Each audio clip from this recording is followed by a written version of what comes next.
I've added microchips to all the players on my server so I can control their actions, like this. And whoop. With their microchips activated, I can direct them anywhere in the laboratory, like these redirection plates. Of course, science can't be done without soul energy. You don't think clones just walk around by themselves, do you? That's why I have this, the SEL machine, in order to absorb the souls of any clones unfortunate to find themselves in its depths. That soul energy and the recycled clone parts all end up there, in the clone crunchy machine, where we can reprocess those clones into brand new clones. Of course, we have to worry about collecting the souls and filtering them out, which is why we have the giant soul filter to filter out evil souls, because evil souls make evil clones. Evil clones make use of the shrink laser and shrink themselves down until they can no longer be seen by the naked eye and find... Look at him! See, look! He's going off somewhere, and he's trying to run through the air vents. Good thing we've got ways of dealing with clones who shrink themselves down. Like this grow laser I added to do the exact opposite. Now, most clones think they can just grow themselves to infinite size, but that's not how mass works, nor is it how physics works. There's only a certain amount of size a thing can be before it begins to fall apart. Like that. Now, you may have noticed that a lot of pieces keep falling around the lab, and that gets things untidy. Blood, organs, clone crunchies, all sorts of things get left around the lab. And I'm not picking that up myself, which is why we have these RoboVacs that I invented. Now, over here, I can press some buttons and get the RoboVacs out to clean things up. Not only will they clean up items, but they'll also clean up clones too if they happen to be lying around. Excellent. A job well done for the RoboVacs. And when I don't need RoboVacs anymore, I just close things up using fourth dimensional redstone, which operates like normal redstone in 4 dimensions by twisting time and space around into spaghetti, which is how we get things like the Boomfox production line. There we go. Now, it could go down, but why would we go down when we can make use of more 4th dimensional redstone and go up instead? That's right, with 4th dimensional redstone, you can make elevators go up and down, left, right, and center. Now, with these boom foxes here, we do have to combine a couple of things. Some industrial explosives that were left over from demolishing the villagers' elementary school. And, of course, a couple of foxes as well. So, bing, bang, boom, Bob's your uncle. Combine a couple of foxes, suck things through a tube, and presto! A couple of boom foxes have been deployed into the lab. And as you may expect, they don't like clones.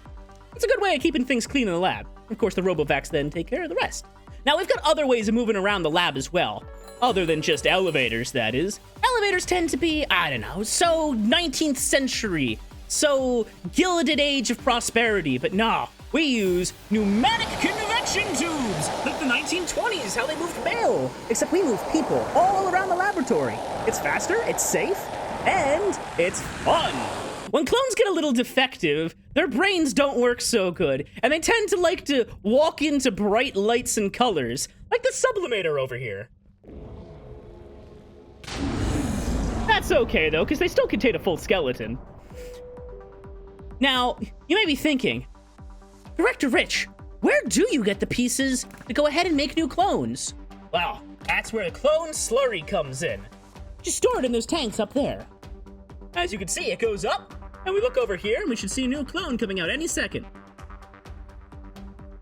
Any second. Ah, there comes one. Yeah, exactly as new. It's got the same memories and everything. Well, except for the ones I edit out for, departmental security reasons. I wouldn't want him, knowing that I might have, punched him in the, sublimator a few times for fun, left the, cloning bay on while he was inside. They filled up all of the space in here with clones over the holiday weekend. Very funny coming home and having the Roombas clear that up. Not very funny for the clones. Sometimes when I'm in the lab, I fancy a drink. Not a drink of natural water TM, but a drink of coffee. Super coffee, that is. And the clones like it, too. It's got special element B to improve their metabolism, their mental focus, as well as their subservience to all lab directives. Luckily, using the microchips, I can systematically edit out any words I don't want the clones to hear from their cognitive processes.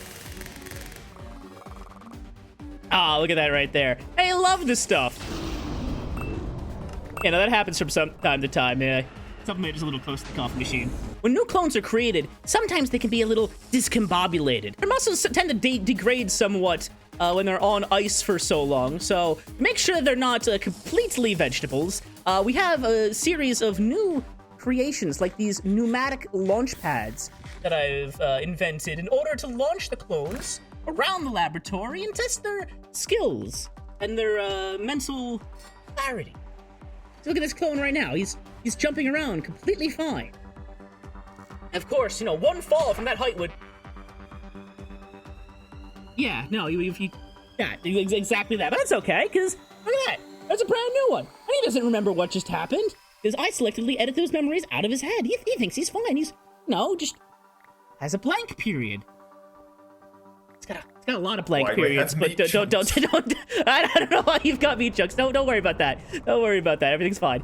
So if you want to remote control your friends onto the stonecutters I fixed, or absorb their souls into the SEL machine, or jump on a pneumatic redirection plate, enjoy fourth dimensional redstone, enjoy the patented taste of super coffee, or sublimate your friends, walk through the cubulator, get picked up by the vacuum cleaners, ride an elevator, shrink your friends, trick them into the grow laser until they explode, ride inside the ventilation tubes, enjoy fourth dimensional redstone again, play in the boomfox area, raid some boomfoxes, run into a cubulator again, get chased by a boomfox, a lot of boomfoxes actually, or be exposed to party particles. Then you need to make sure that you are subscribed so you can join QuarterLabs when our server goes live to the public this September! Woo-hoo!